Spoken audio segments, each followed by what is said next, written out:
So I told you guys I was gonna teach you how to make my croissants. And we're gonna go through that today, step by step.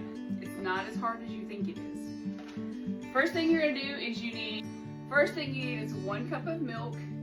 To this, we're gonna add half a cup of water. Now, we're gonna put this in the microwave for about 45 seconds. All right, you want your milk and water to be warm, not scalding. We got them here. Next, I'm using honey in the raw. This is from Georgia. I don't have any local honey right now, and my friend who is a beekeeper is out. So, I don't measure a lot of these things. This, we're just gonna kind of go, maybe a teaspoon, teaspoon and a half. It is what it is. Now let's stir that a little. So we're just gonna stir this up to kind of get the honey and the warm milk.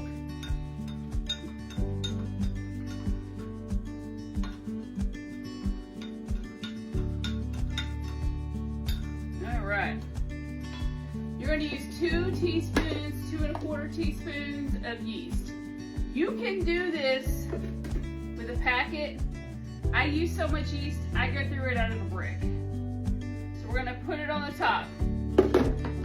When I was taught to bake, I was oftentimes told that yeast is very delicate, don't stir it. I stir my yeast. All right, we're gonna set this to the side and give it about 10 minutes. Now, because we're using milk to activate this yeast, this is considered an enriched dough recipe. Let's go ahead and get our bowls so we can start our flour mix. We are going to do 3 1/2 cups of flour and 1/4 cup of white granulated sugar. So in here we have our flour and our sugar. We're gonna do a little splash of salt. I like to use pink Himalayan salt. Okay, that's a splash. We're gonna stir this up. Now, I like to use my sourdough. I don't know what they call this thing. I call it a metal thing. When you are working with yeast, guys, we just put this in here a second ago. But what you can already see is movement on top.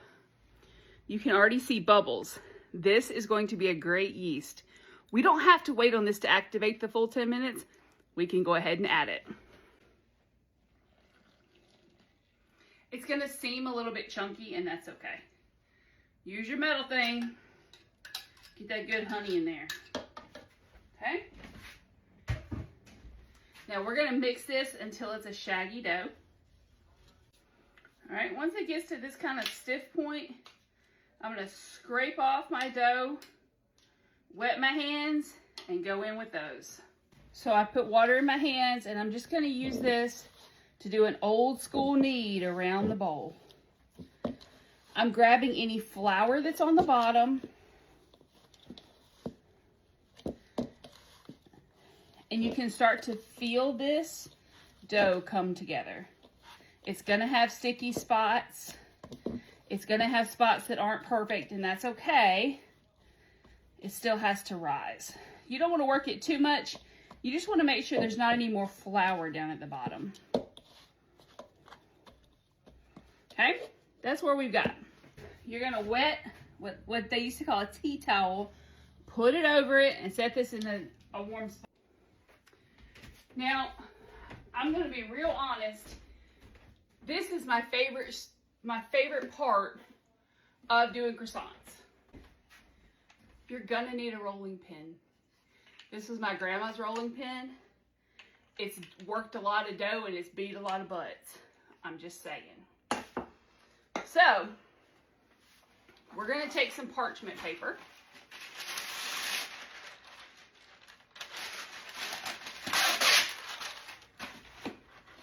We're gonna create a pocket. Because what we need to do is make a butter block.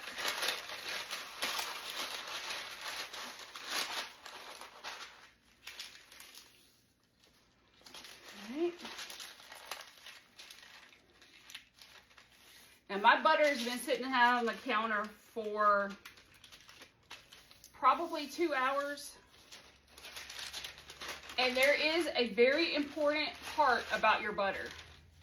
You cannot use cheap butter and get good croissants. Okay? This brand that I am using here is called Danish Creameries. It is a European style butter. It's a little bit softer than the traditional butters that we have here. Kerrygold is another good one. I can't find that consistently at my local stores, so this is what I use. You're going to need 3 sticks. Now, if you're going to be cooking something in the next little bit, save these butter wrappers and use them to grease your pans, okay?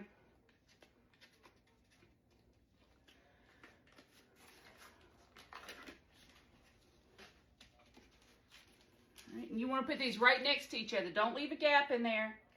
That'll make your butter block weird. I've learned that. All right, so we're going to put our butter in here. We're going to close up our little envelope here of butter. And we're fixing to beat the snot out of this butter. You want to make a flat butter brick. And the best way to do that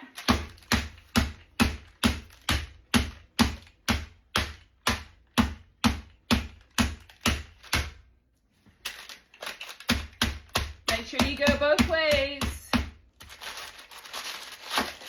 If you find it sliding around, get you another tea towel. I put the lip so my belly can press on it, right?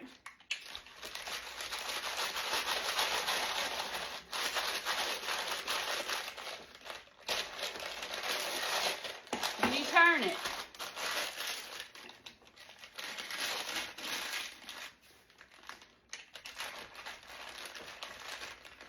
So we have a square block of butter,